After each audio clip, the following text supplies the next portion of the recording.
আৰু এইবাৰ অভয়াপুৰী নেৰে গপয় অৰ্থাৎ অসম গণ পৰিষদে অভয়াপুৰী সমষ্টিত নেৰে অসম গণ পৰিষদৰ শক্তি প্ৰদৰ্শন কৰিলে আজি অভয়াপুৰী সমষ্টিত অগপৰ সংকল্প সমাৰোহত কেশৱ মহন্তৰ বিস্ফোৰক মন্তব্য মিত্ৰজোঁটৰ আলোচনাত অগপই পাব অভয়াপুৰীৰ অগ্ৰাধিকাৰ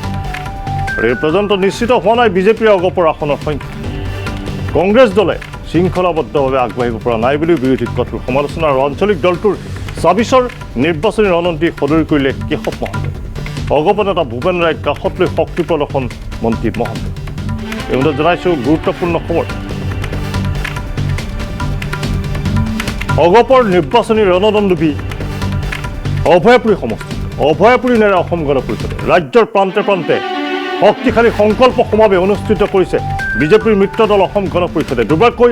চৰকাৰ গঠন কৰা দলটোৱে এইবাৰ নিজৰ শক্তি আৰু শিপাৰ সন্ধানত অব্যাহত ৰাখিছে সংকল্প সমাৰোহ ৰাজ্যৰ প্ৰান্তে প্ৰান্তে অব্যাহত ৰাখিছে এই সংকল্প সমাৰোহ কেশৱ মহন্তৰ আজিৰ দিনটোত বিস্ফোৰক মন্তব্য অভয়াপুৰীত বিশাল গণসমাৱেশ এই সংকল্প সমাৱেশত উদ্যাক্ত কণ্ঠৰে কেইবাটাও গুৰুত্বপূৰ্ণ মন্তব্য আগবঢ়ালে আজিৰ দিনটোত মন্ত্ৰী কেশৱ মহন্তই অগপৰ শক্তিশালী ভেটিসমূহত এতিয়া অগপই আৰম্ভ কৰিছে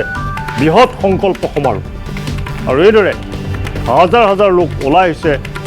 অগপৰ বিশাল সংকল্প সমাৰোহ এয়া অভয়াপুৰী দৃশ্যাংশ হাজাৰ হাজাৰ লোকৰ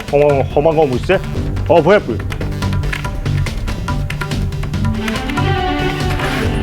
মন্ত্ৰী কেশৱ মহন্তৰ মন্তব্য আছে সংকল্প সমাৱেশত অংশ লৈ মন্ত্ৰীগৰাকী কি মন্তব্য কৰিছে আমি শুনা উচিত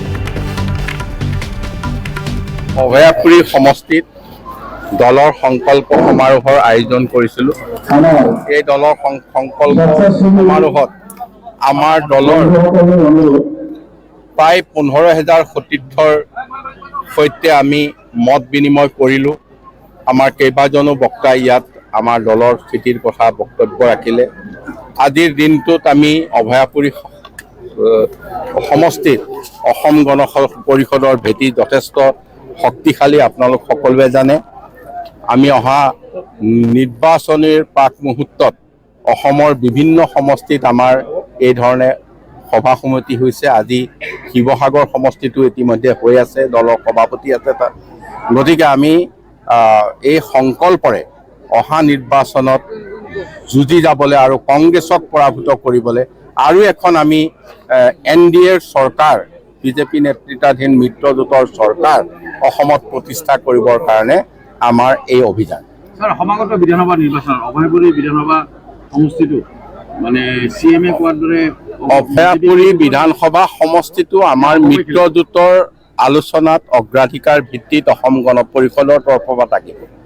আৰু এটা আলোচনা শেষ নোহোৱাকৈ মই আজি কোৱা উচিত নহয় আমাৰ দলৰ পৰা এই প্ৰস্তাৱ থাকিব অসমত কেইখন আসন থাকিব এইটোতো মই সংখ্যাৰে ক'ব নোৱাৰিম আমি 16 চনত 31খনত খেলিছিলোঁ যোৱাবাৰ 29খনত আছিলে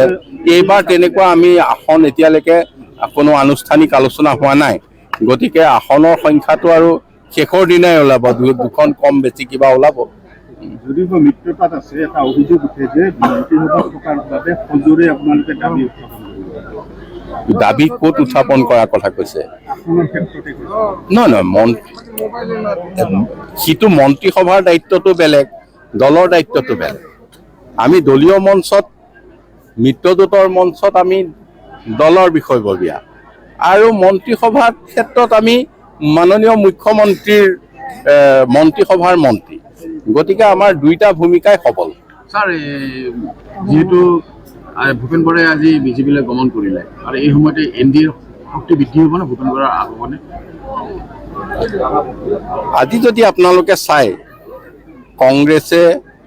ইমান এটা পুৰণি দল বহুবাৰ অসমত চৰকাৰ গঠন কৰিছে